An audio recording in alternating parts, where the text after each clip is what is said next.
Welcome to today's explainer. Okay, today we're unpacking a truly mind-blowing narrative of Islamic traditions.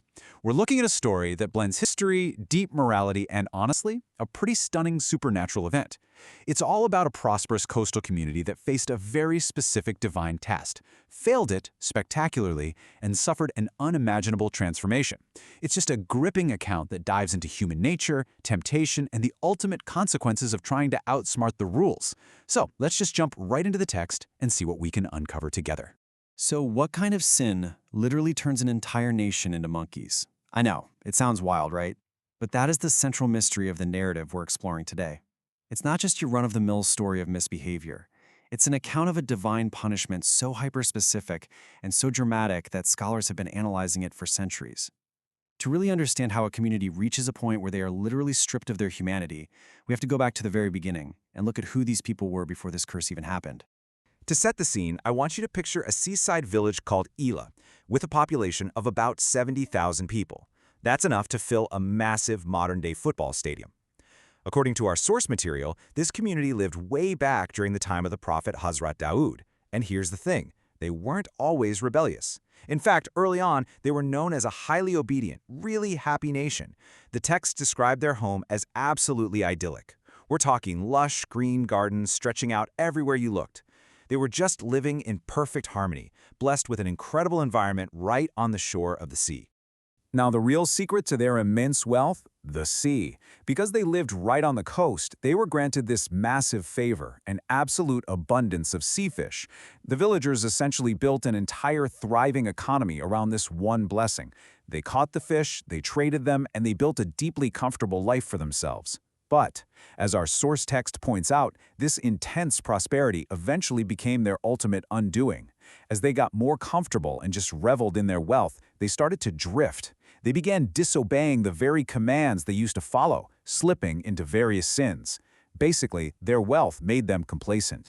Well, because of that growing disobedience, a divine test comes down. We'll call it the Saturday test. A revelation was sent to the prophet Hazrat Dawood, instructing him to deliver a strict new rule to his people. The rule?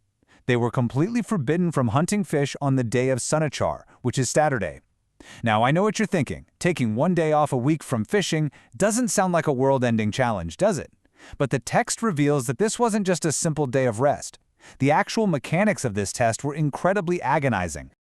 So why was this test so hard? Picture this. On Saturdays, the exact day they were totally forbidden to fish, the fish would arrive at the shore in these massive, overwhelming numbers. Like, they would literally swim right up to the very edges of the water, practically jumping into their laps.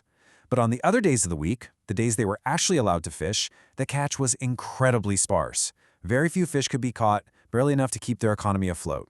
So the villagers were suffering economically all week long, only to watch their wealth literally swim right up to them on the one day they weren't allowed to touch it. You can imagine, they became deeply worried and frustrated. And that brings us to the loophole. You know how human rationalization works, right? Our source text explains that Satan whispered a trick to the villagers, a mechanical workaround. It was honestly a masterclass in trying to beat the system. First, they dug these small trenches leading from the sea into large artificial ponds on dry land. Then, on Saturday, when the fish naturally swam toward the shore in massive numbers, they'd swim right through the trenches and into those ponds.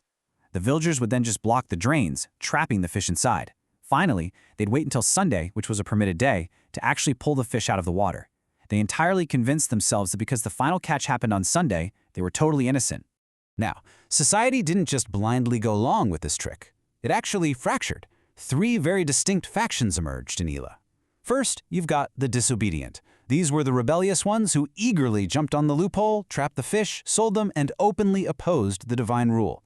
Then you had the warners. These folks saw right through the trick, were deeply upset by it, and actively tried to stop the others from doing it.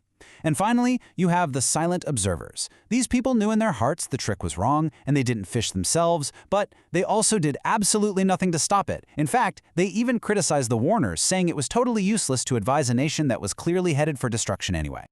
The tension in the village got so bad, it actually manifested physically.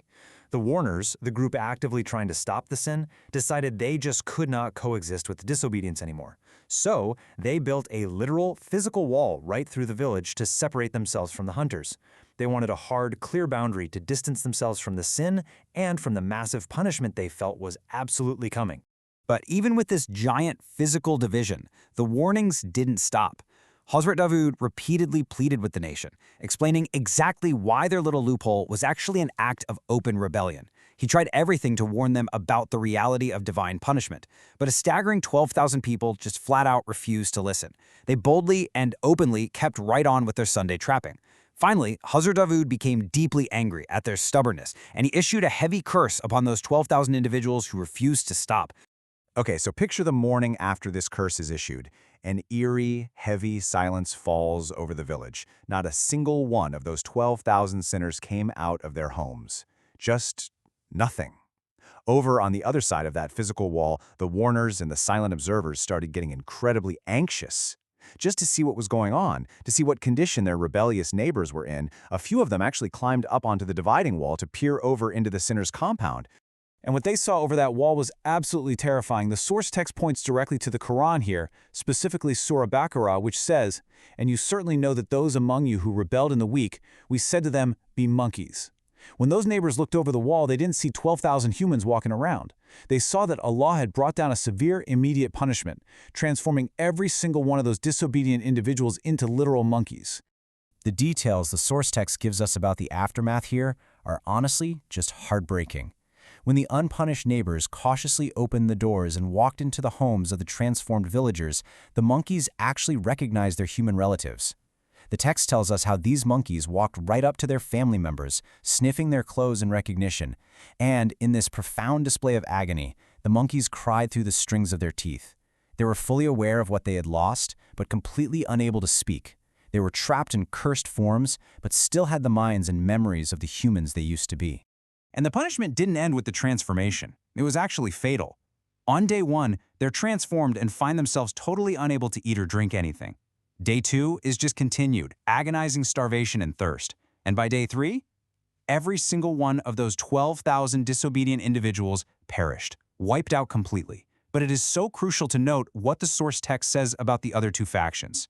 Both the warners who tried to stop the sin and the silent observers who did nothing, but at least abstained from hunting, were kept entirely safe from this specific physical punishment.